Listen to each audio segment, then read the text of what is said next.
A Monroe County man accused of raping his adoptive 14-year-old daughter can get out of jail if he posts a $2 million bond.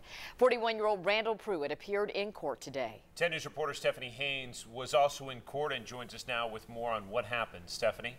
Robin and John, Monroe County deputies arrested Randall Pruitt last week on that rape charge, and also last week officials found his adoptive daughter in Wisconsin. She was missing for more than 2 weeks.